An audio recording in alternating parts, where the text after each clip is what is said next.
So I'm Nathalie Dubois. I'm a group leader for sedimentology at EAVAG, which is the Aquatic Science and Technology Institute in the ETH domain. And until March this year, I was an SNF professor in the Earth Science department. So I don't have the professor title actually anymore. And I'm happy to share how I use the Edu app. I will just share my screen. There we go. So how do I use the ETH Zurich? And I have to say, I started using it when I started teaching the Umweltsysteme 1 lecture, which is a huge 300+ student lecture. So first year bachelor student that is taken by environmental science students, food science students, and agricultural science students. So with a big crowd, and I was like, oh, how do I get some interaction? How do I know if they're following, if they like my teaching? So it's really in this class that I started using it. And I use it I kind of summarize it in 4 different ways. As a simple clicker, so asking yes, no questions, small understanding questions. But I also use it for like exercises. So of course it's anonymous, so you don't know which student answered what, but at least they provide an answer. Or like, for instance, they create exam questions using it. And I will provide examples after that. At the end of every lecture, I also use it for feedback on my teaching, the speed, the topics, or if they have any other comments. Maybe I missed something, maybe something was really unclear, and then I can explain it again in the next lecture. And finally, I also created a clicker quiz in the question. So instead of one of the 1-hour lecture, 45-minute lectures, I make them visit an exhibition in the Earth Science building and answer, I think, 10 or 12 questions. So that makes them go outside and also see another building to which they would not necessarily go. So here are some of the examples. So clicker question. This might even be sometimes example from past exams. So they see a bit the type of questions they might get. And in the lecture, usually I have a white background, but when I have an Edu app question, so they know they have to like take their phone or their computer to ETH Edu app, I always have this yellowish background. So they know, oh, we need to do something. And yeah, so sorry, it's all in German because the class is in German, but it's like which of those structure has the highest relief? And then they have to choose it. And the cool thing is also you can actually like show the results live and they see who is clicking what. So I don't show the results at the beginning. I let a few seconds pass so that most of them already voted, but then you can see how it shifts and they tend to vote for the one that has the higher number of votes. But I think they like this kind of interaction. And then I always show them the results also, what they actually. So how many people voted white, and so you see a bit if they were white or not, and if a lot of people were white or wrong. Then also like some in-class exercises. Okay, it's an easy one, I would say, like looking at the different plate tectonics limits that exist. And I actually distribute like the 300 cookies in class, but it's really a fun moment. They really enjoy it, even though they get only 1 cookie. But yeah, that's the thing they enjoy the most, I think, in the class is getting that cookie and trying to do it and trying not to eat it before we actually start the exercise. And then they can also click on, like, answer that question.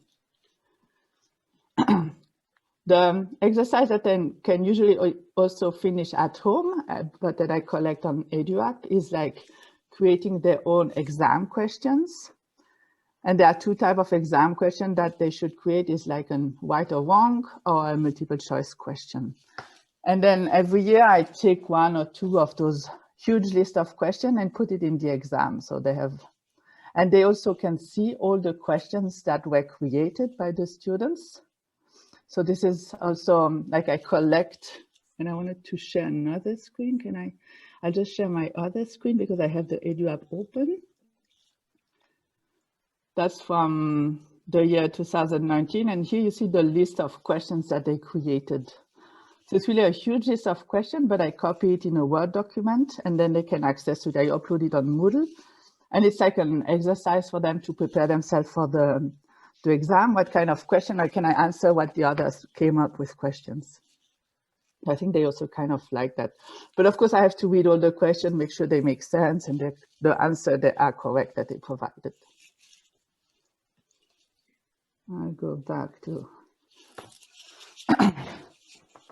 So yeah, it's more collecting answer. Of course, you cannot say right or wrong or who was wrong because it's all anonymous. And for the clicker quiz, this is what I showed them in class so that they have to go to this NO building, which they would normally not visit, and to this Focus Terra exhibition. And they have 2 weeks to go so that they don't go all in these 45 minutes where I don't teach. They have 2 weeks to answer it and they can go during another break or whenever it's suitable for them. And there's 15 questions to answer, and like I have half of the question at the bottom and half of the question at the first floor.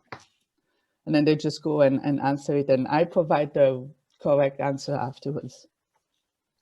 And of course, I cannot correct, say, yeah, you did wrong or right, because it's all anonymous, but it makes them go out and they can correct themselves their question afterwards. And the last thing I collect, or I use EduApp for, is feedback. And this comes at the end of every lecture. So what part of the topic was new for you? How was the speed of the lecture? Was something unclear? And do you have any suggestion for improvements? And that really helped me, especially at the beginning, because 300 students is really a huge crowd. I never spoke in front of so many people.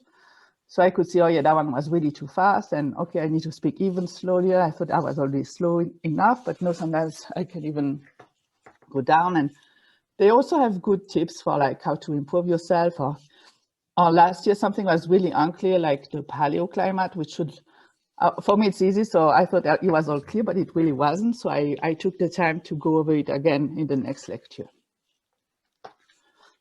These are some of the answers, for instance, how was the speed? And you see some even say, 3 people say it was too slow. Most of them are happy, but still 13 people voted that it was too fast.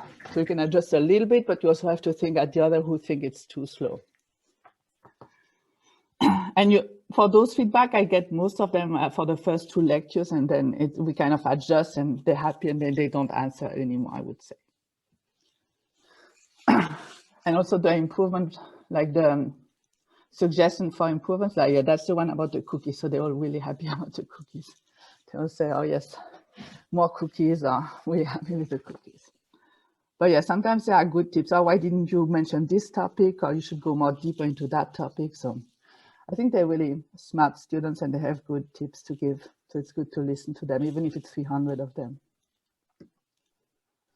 And at the very end, so it's a class that we teach, like we are 3 docents teaching it. So at the end of my part, I asked them like an overall feedback about this part, about the topics. And this is how we actually also changed the topics over the years, because most of them had geology already before in high school. So now we switch it a bit more to the history of the environment, which is more in line with their studies.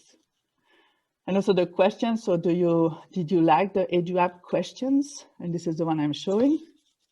So I asked them if they find it useful. And yeah, most of people find it useful, some very useful, and some even extremely useful. So they do like this interaction and those questions. And I think that's my final slide.